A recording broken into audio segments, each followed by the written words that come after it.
Now guys, this video is definitely tailored for people who are trying to become a freelancer or run an agency themselves. I've been doing this now for the past year, and I want to give you guys some tips and tricks on how you can also be successful. Because I can tell you right now, this industry is definitely a tough one, and if you don't know what you're doing, you might have some struggle along the way. So let's get into it. Number one is networking. Guys, this is a really important element, regardless of whether you're a freelancer or you want to run an agency. Who you know will really matter and impact the amount of business that you're going to get. In the beginning stages, I think what's really important is to network with as many people as you can, connect with your local friends, family, community as well, put posters, do flyers. There's nothing wrong with still handing out flyers like the old school way. Find ways to connect with other businesses, create connections, and then offer them shoots for photography, for videography. Reach out to your local cafes. If there's a local cafe that you guys generally visit, go visit them and then discuss the opportunity of doing some potential free shoots. Even now, when I'm trying to break in certain industries, I'll offer free shoots and just network with people to try and connect and say, hey, listen, my name's Addrian. I'm a videographer, photographer. I'd love to connect with you. Here's how I can help you, right? So that's number one, which leads me to number two, value. How are you going to create value for these businesses? This is something you need to structure, and this can be done through, pitch documents, proposals, however you want. It could even be face-to-face conversations where you're talking and discussing how you can potentially serve them. Essentially, you've got to be a salesperson. You're pretty much selling them your service, right? And so why should they pick you over another company that's a lot bigger and a lot more profound and a lot better known in the industry than you are? You have to find a way to stand out, and your value proposition is going to matter so much in this regard. How can you sell them something where you don't have enough to prove what you're worth yet? And I think the best way to do that, again, offering free shoots, being confident in how you talk is going to really make a big impact as well. If you can show confidence to these potential clients and prospects, it already shows that you know what you're talking about. So keep that in mind. Confidence is key. Even if you don't know what you're talking about, act as if you already do. Number three comes down to pricing. Now, pricing is an interesting one, and something I learned and it really resonates with me is the way you price yourself speaks a lot about your confidence. So if you're going to price cheap, most of the time people will know that you're probably relatively new or you don't know what you're worth, and they do generally take advantage of you. When I was starting out, a little backstory, when I was starting out, I had charged a lot cheaper than everyone else because I was trying to break in the industry, and there's nothing wrong with that when you're beginning. I don't really think undercutting is a good way to go about it, but you have to know your worth. And if you feel this is what you're worth because you obviously don't have the experience, then charge accordingly. But what I will say is, one thing I learned was I've only ever had real issues with clients that I charged really cheap. Only the cheap clients gave me nightmares. Everyone else never had an issue. In fact, the more expensive the client gets, generally speaking, the more better they are. They're more calm, they're more quiet, they don't ask questions because they know what they're getting and they know what they're paying for. So just something to keep in mind. The cheaper clients doesn't necessarily mean better results or better overall service for you when you deal with the experiences with those clients. Generally speaking, from my experience, I've only had issues with the cheaper clients. So something to keep in mind. Number four, you can work mobile. A lot of people have this misconception that you need to have an office or a studio to run an agency or be a freelancer.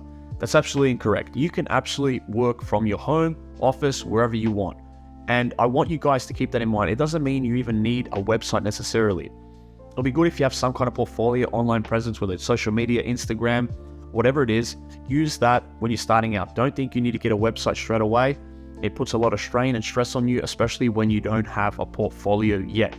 You have to build that presence and that community before you start running and jumping into website building, because that's when it starts getting a little bit complicated. So don't jump on it too quickly, guys. Take your time, build your online presence with social media, and then slowly as you grow, you'll have a website presence, and then you can go ahead with it.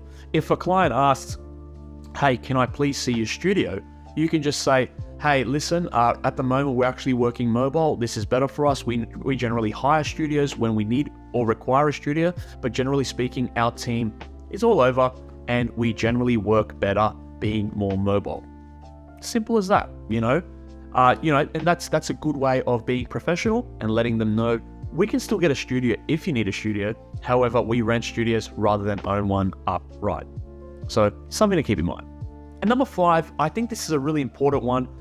Time. Time is going to be your greatest ally and possibly your enemy in some ways. And let me explain what I mean by that. This is a long journey.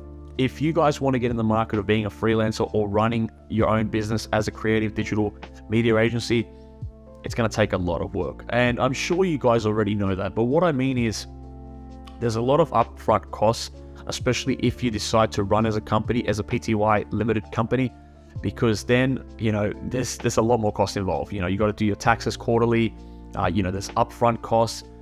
And managing a business overall, there's a lot of costs. You need new equipment, you need to get insurance, the list goes on. So these are something to keep in mind if you want to go down the route of a company. However, if you want to go down the route of a freelancer and work for yourself and just kind of contract work, that's a totally different thing. And I think starting out, this is a lot better for most people.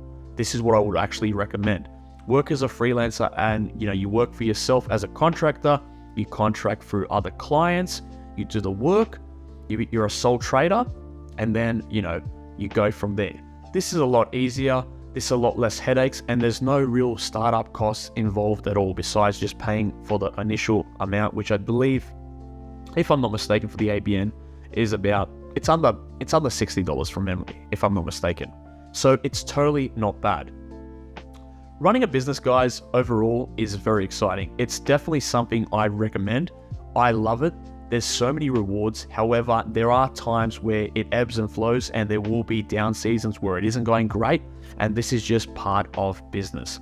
Doesn't matter what business you're in, whether you're in creative or whatever, businesses have their ups and downs as well. So keep that in mind and don't stress if you're going through a difficult season.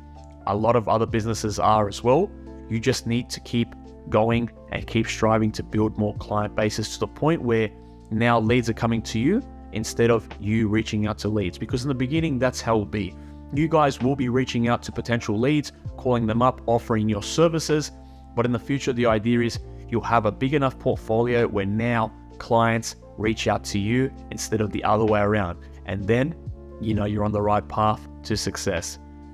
End of the day, what I'll leave you with is, if this is your dream, if this is something that you really strive to do, don't ever give up, guys. I didn't, and I'm actually now in a really good place. There's always something better along the way, but the fact that I'm constantly growing is a sign of success in motion. So keep that in mind. The journey will take time. I'm not saying it's going to be easy, but if you stick with it, if you believe in it, you will be successful for sure.